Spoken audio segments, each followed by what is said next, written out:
Hello friends, standard 9th में अगले lecture में हमने चैप्टर नंबर 3 क्या निराश हुआ जाए के बारे में जाना था। उसका पार्ट 2 इसमें लेखक ने अपने 2 अनुभवों के बारे में बताया है।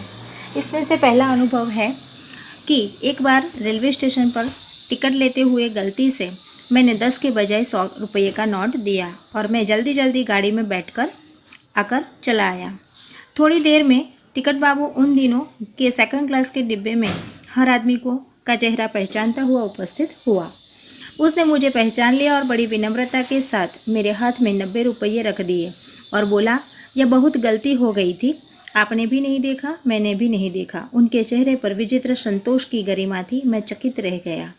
यानी कि पूरे प्रसंग में लेखक ने बताया था कि उस दिन जब वो रेलवे स्टेशन में अप डाउन करते थे, उस समय टिकट लेने के लिए जल्दी जल्दी में 100 रुपये का नोट दे दिया था। 10 रुपये की टिकट लेकर 90 रुपये जो वापस लेने थे वो लेना रह गया था और लेखक चले आए। लेकिन जो टिकट बाबू था वो बहुत ही ईमानदार व्यक्ति था। दूसरे दिन वो जब सेकंड क्लास के डिब्बे में आता तो वो हर एक आदमी का चेहरा पहचानता था। उसी समय लेखक का चेहरा उन्होंने पहचान लिया और पहचानते समय विनम्रता से कह दिया कि ये मुझसे गलती हो गई थी कि मैंने भी नहीं देखा, आपने भी नहीं देखा, और 90 रुपये हाथ में रख दिया। उस समय बहुत ही संतोष उसके चेहरे पर देखने को मिला कि काश ईमानदारी उसने कर दिखाई। तो उसी समय लेखक बहुत चकित हो जाते हैं। चकित यानी कि आश्चर्य होना, क्योंकि इस जमाने में ऐसा कौन सा व्यक्ति होगा कि दूसरे दिन ढूंढकर उसके पैसे उसको वापस दे दे। कैसे कहूँ कि दुनिया में सच्चाई और ईमानदारी लुप्त हो गई है। वैसी अनेक अवांछित घटनाएं भी हुई है, परंतु यह एक घटना ठगी और वंचना के अनेक घटनाओं से अधिक शक्तिशाली है। यानी लेखक का मानना है कि अभी भी दुनिया में सच्चाई है, ईमानदारी है, क्योंकि ऐसे प्रसंग उनके साथ हुए हैं जो हमारे साथ उन्होंने शेयर किए हैं। ऐसी अवांछित घटनाएं जो भूली भी नहीं जा सकती। कई घटनाएं ऐसी भी है जो उसमें ठग गए हैं, वंचित रह गए हैं, और ऐसी घटनाओं से ऊपर एक शक्तिशाली घटना भी है। दूसरी एक घटना इस प्रकार है कि एक बार मैं बस यात्रा कर रहा था। मेरे साथ मेरी पत्नी और 3 बच्चे भी थे। बस में कुछ खराबी थी, रुक रुक कर चलती थी। गंतव्य से कोई 5 मील पहले ही एक निर्जन सुनसान स्थान में बस ने जवाब दे दिया। रात के कोई 10 बजे होंगे। बस में यात्री घबरा गए। कंडक्टर ऊपर गया और एक साइकिल लेकर चलता बना। लोगों को संदेह हो गया कि हमें धोखा दिया जा रहा है।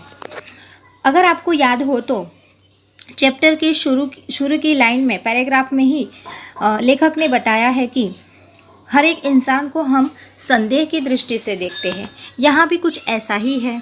लेखक यात्रा कर रहे थे उनकी पत्नी के साथ, उनके बच्चों के साथ, लेकिन अचानक बस में खराबी हो जाती है और जिस स्थान से बैठे थे उस स्थान से 5 मील दूर जाते ही एक सुनसान जगह पर, जहाँ निर्जन यानी कि कोई इंसान ही नहीं दिखाई दे रहा हो, उसी जगह पर जाकर बस रुक जाती है। और रात के 10 बजे थे और उसी समय वो सोचने लगे कि बस बिगड़ गई है, सुनसान जगह है, तो घर कैसे जाएंगे। तो बस में सब यात्री घबरा जाते हैं। कंडक्टर फटाफट ऊपर जाता है। एक साइकिल जो ऊपर रखी थी उसको नीचे उतार कर चलता बनता है। उसी समय कंडक्टर के बारे में लोग कैसा सोचते हैं कि वो भाग गया, हमको धोखा दे गया, या किसी को बुलाकर बस में से कुछ लोगों को पास जो सामान रहेगा उसको लुटेरे के पास लुटवा देगा। लेकिन हकीकत ये नहीं थी। कंडक्टर जो गया था उसका ध्येय कुछ और था, लेकिन लोगों का संदेह ये था कि उसने धोखा दे दिया है।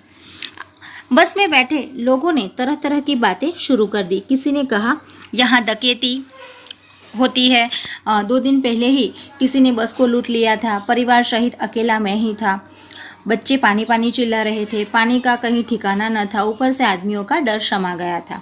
यानी कि उसी समय तरह तरह की बातें शुरू हो जाती है। स्वाभाविक रूप से लोगों की ये आदत रहती है कि जब भी ऐसा प्रसंग बनता है वो बुरी बात ही सोचते हैं, अच्छी बात सोच ही नहीं पाते हैं। तो परिवार सहित सिर्फ लेखक ही थे, बाकी सब अकेले थे। बच्चे भी पानी वानी पीने के लिए तरस रहे थे और आदमियों का डर समा गया था। यानी सब बैठे यात्री भी घबरा गए थे। कुछ नौजवानों ने ड्राइवर को पकड़कर मार पीटने का हिसाब बनाया। ड्राइवर के चेहरे पर हवाइयाँ उड़ने लगी, यानी कि वो घबरा गया कि मुझे बहुत पीटेंगे। लोगों ने उसे पकड़ लिया। वह बड़े कातर ढंग से मेरी ओर देखने लगा और बोला, हम लोग बस का कोई उपाय कर रहे हैं, बचाइए, ये लोग मारेंगे। यानी कि लेखक मारने की भीड़ में नहीं थे, अलग से थे, अलग बैठे थे, इसीलिए उसको बचाने के लिए लेखक की और बचाव की दृष्टि से देख रहा था और बता रहा था कि हम उपाय सोच रहे हैं, ये लोग मुझे मार देंगे, मुझे बचाओ। डर तो मेरे मन में भी था कि उसकी कातर मुद्रा देखकर मैंने यात्रियों को समझाया कि मारना ठीक नहीं है, परंतु यात्री इतने घबरा गए थे कि वे मेरी बात सुनने को तैयार नहीं हुए। कहने लगे, इसकी बातों में मत आइए, धोखा दे रहा है, कंडक्टर को पहले ही डाकुओं के यहाँ भेज दिया है। यानी कि लोगों की सोच ऐसी थी और डर के मारे सब कातर ढंग से मुद्रा यानी कि चेहरे पर देख रहे थे और यात्रियों को समझा रहे थे कि यहाँ ये जो आप लोग ड्राइवर को मार रहे हैं वो ठीक नहीं है और शायद ऐसा तुम जो सोच रहे हो वैसा कुछ नहीं है। मैं भी भयभीत था, पर ड्राइवर को किसी तरह मारपीट से बचाया। 1.5-2 घंटे तक वहाँ गुजारा कर लिया। मेरे बच्चे भोजन और पानी के लिए व्याकुल थे। मेरी और मेरी पत्नी की हालत बुरी थी। लोगों ने ड्राइवर को मारा तो नहीं, पर उसे बस से उतार कर एक जगह पर घेर कर रखा। यानी कि स्थिति वही रही, लेकिन पिटाई नहीं हुई। कोई भी दुर्घटना होती है तो पहले ड्राइवर को समाप्त कर लेना ही उचित जान पड़ता है। हकीकत में ड्राइवर की कोई गलती ही नहीं थी, फिर भी लोगों की सोच यह थी कि ड्राइवर को गिर के रखे जब तक कंडक्टर नहीं आता। अगर कोई ऐसा प्रसंग या घटना घट जाती है तो सबसे पहले ड्राइवर को ही मारेंगे, जो बिल्कुल गलत था। आगे देखा जाए तो यही स्थिति रही और ड्राइवर को घेर के लोगों ने रखा। कोई दुर्घटना हुई नहीं तो पहले ड्राइवर को समाप्त कर लिया, ऐसा सोचते थे। ये गिड़गिड़ाने का कोई विशेष असर नहीं था। इसी समय क्या देखता हूँ कि एक खाली बस चली आ रही है और उसमें हमारा बस कंडक्टर भी बैठा हुआ है। उसने आते ही कहा, अड्डे से नई बस लाया हूँ, इस पर बैठिए, वह बस चलाने लायक नहीं है। फिर मेरे पास एक लोटे में पानी और थोड़ा दूध लेकर आया हूँ और बोला, पंडित जी, बच्चों का रोना मुझसे देखा नहीं गया, वही दूध मिल गया, थोड़ा दूध लेता आया। यात्रियों में फिर जान आई, सबने उसे धन्यवाद किया, ड्राइवर से माफ़ी मांगी और 12 बजे से पहले ही सब लोग बस अड्डे पर पहुँच गए, यानी बस स्टॉप पर चले गए। यानी कि पूरी स्टोरी में देखा जाए तो सबसे पहले लोगों की जो दृष्टि थी संदेह की, वो गलत थी। कंडक्टर और ड्राइवर शायद यात्रियों के बारे में अच्छा सोचते थे। बेचारा कंडक्टर बस भी लेकर आता है और पंडित जी जो खुद लेखक है उनके बच्चों के लिए थोड़ा बहुत दूध भी लेकर आता है, लेकिन बाद में लोगों को पछतावा होता है, इसलिए उसका धन्यवाद भी करते हैं और ड्राइवर से माफ़ी भी मांग लेते हैं और सही सलामत अपने अड्डे पर पहुँचा देते हैं।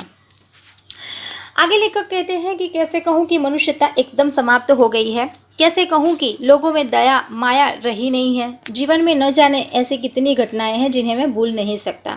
यानी कि यही तो 2 ही प्रसंग दिए हैं, लेकिन और भी कई सारे प्रसंग लेखक के जीवन में बने हैं जो वो कतई नहीं भूल सकते। ठगा भी गया हूँ, धोखा भी खाया है, परंतु बहुत कम स्थलों पर विश्वासघात नाम की चीज़ मिलती है।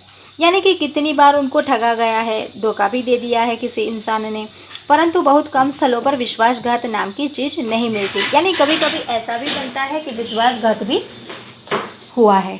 केवल उन्हीं बातों का हिसाब रखो जिनमें धोखा खाया है, तो जीवन भर कष्ट कर हो जाएगा। यानी कि बुरे प्रसंगों को क्यों याद रखना है, धोखा खाया है याद रखोगे तो जीवन में कष्ट ही मिलेगा।